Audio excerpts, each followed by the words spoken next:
Colosseum stands as a spectacular monument of the Roman Empire. A remarkable feat of architecture and engineering, the structure is so impressive that we almost forget that this arena was built for a gruesome purpose. Here, men battled, sometimes to the death, for the amusement of the crowd.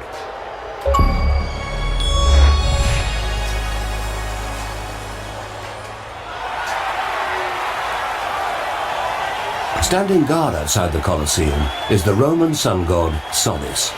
This towering statue of bronze had cosmetic surgery. Originally depicting Nero, an unpopular emperor who fell out of favor with the public for his extravagant spending habits, the statue was remodeled into the less controversial Solis. It took 24 elephants to drag this imposing figure from Nero's palace to its final resting place beside the Colosseum.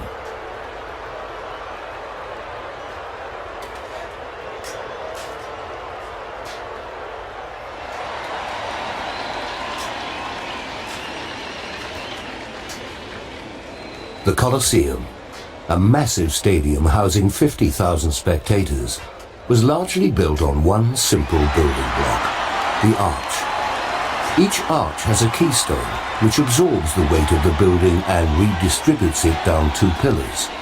There are 80 arches along the perimeter of the lower rim, with 2 more levels of arches on top. The stadium was meant to leave the Romans and the whole of the ancient world awestruck with its spectacle, size and beauty. Statues in 3 styles of columns, Doric, Ionic and Corinthian, decorated the exterior.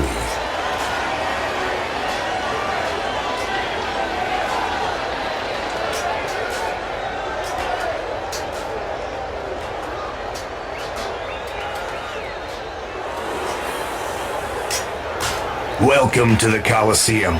Here we fight for glory, for our lives and for our freedom. Some of us were soldiers who fought against the Romans, protecting our homeland. Now we are the entertainment. Our lives are in the hands of the crowd and Caesar. Fight well and live to fight another day. Otherwise, a trip through the gateway of death is our destiny.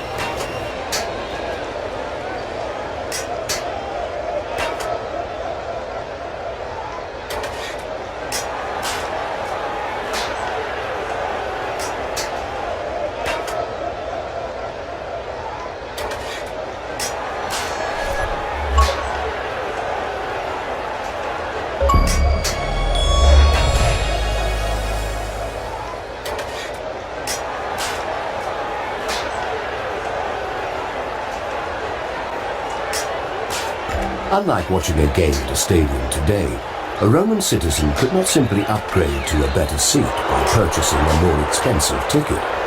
Seating was based on a Roman's place in society. The emperor and his entourage had the best view of all from his private box. Flanking the emperor were the senators, the lawmakers of the empire. Next came the nobles of Rome, followed by common citizens. The citizens were divided into 2 groups, rich and poor. As one might expect, the wealthy got the better seats. In later years, one last section was added made entirely from wood. These nosebleed seats were for the lowest of the low in Rome, slaves, the common poor, and women.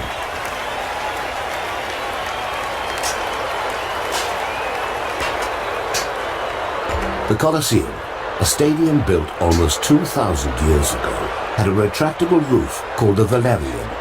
It's uncertain how it looked and functioned exactly, but it is believed sailors were brought in to open and close the enormous blinds and to shade the Romans from Italy's hot sun. Comfort was a concern, as 50,000 disgruntled spectators could easily become an out-of-control mob.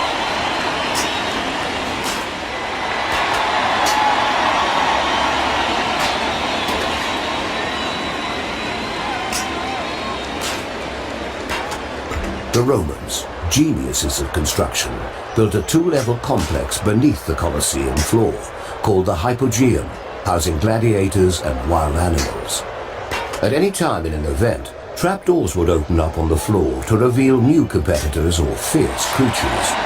A remarkably advanced elevator system made this possible.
It's just unbelievable.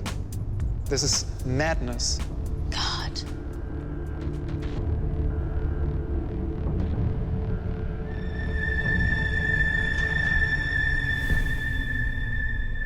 Look at this barbed wire. It's kind of wild how just normal it looks, and then there's just this. Yeah. It just completely tore through. Where do you even begin to draw that line? It's such a scar on the city. Yeah. This is just a normal neighborhood. Everyone's gone to sleep, and then they wake up one morning and they'll peek out of their windows and then see this. It's all a product of greed, that one side wanting to hold on to every person, all of the manpower, all of the brain power to keep the economic stability there. When the process of doing that is destroying generations of families. Yeah. And now you only know barbed wire like this from a prison. Yeah. But you're caging in people Yeah. that have done nothing wrong. The people were pawns to be used for like this greater political gain. They have no say in it.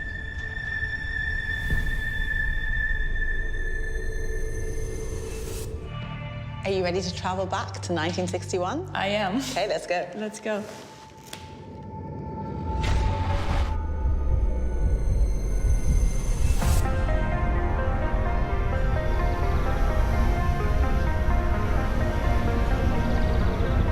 It's just stunning. Just give me a moment to capture all these things. So now here we are, face to face with your grandmother. Wow. It's really incredible. I've never seen her as a young woman. If I would extend out my arm, I could almost touch her and give her a hug. So this is 1961. It's the 17th of August, and we're at Bernauer Straße in West Berlin. It's crazy. I know that street so well, but it feels different right now. I just want to know more. What's going on? What's happening? I can't overemphasize what a critical moment this is.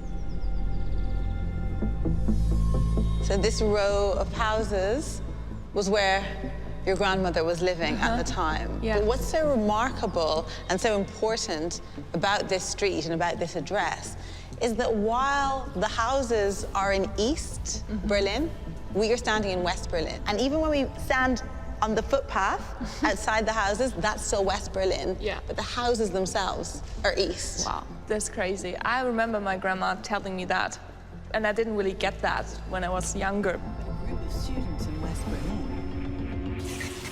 are hatching an ingenious plan. This man in this picture is Klaus Michael von Keusler. He's my grandfather, and in this picture you see him building a tunnel under the Berlin Wall. It's a pretty unique story, and there's so much more that I don't know about the story that I would love to find out. So Anton, are you ready to go back to 1964? All right, let's do it. Let's go.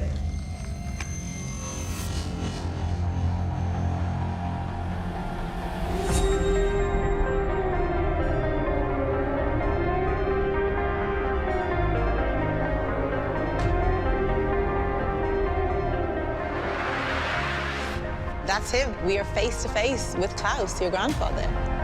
He looks so certain about what he's doing. I can see in his eyes that he has a plan. He's just like he is now, but younger. It's weird. It's like pretty much traveling in time.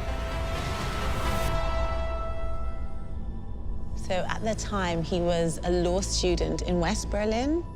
He was 22 when the wall went up. He was separated from all the people that he knew. And so he and a few other students embarked on the huge task of digging this tunnel under the wall in order to help his friends escape to the west. It's incredible.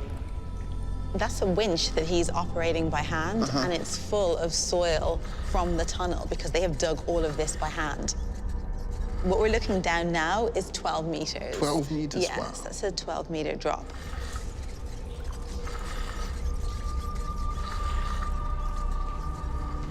What's it like? It looks so narrow. It's so small, actually. Yeah, it's only 1 by 1 meter. Crazy. How long is that tunnel? 145 meters. Wow.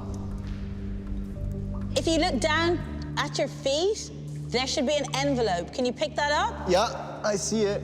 Open it up and tell me what you see. Paper with notes written on it. Nicht einschlafen, sofort ziehen. Which means like, don't fall asleep. So you actually have in your hands and you're reading from Yeah. the actual notes that your grandfather used in the digging of this tunnel. Right, that's crazy. This is how they would have communicated with each other. They would have transported the notes via this pulley, via the winch. Ah, that's so interesting. Because of the distance and the noise, they had to do this as quietly as possible because there was always the risk of being caught. It's incredible, it's incredible. I wonder if he ever could have imagined his grandson would be holding them so many years later. I don't think he actually thought about that when he was digging the tunnel.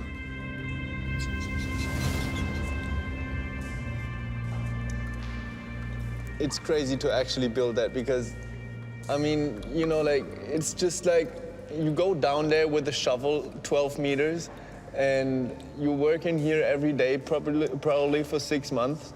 And I would always be concerned, like, just it falling apart on top of me. Okay, I gotta get out of here. I wanna go to the other side. It's super uncomfortable in here.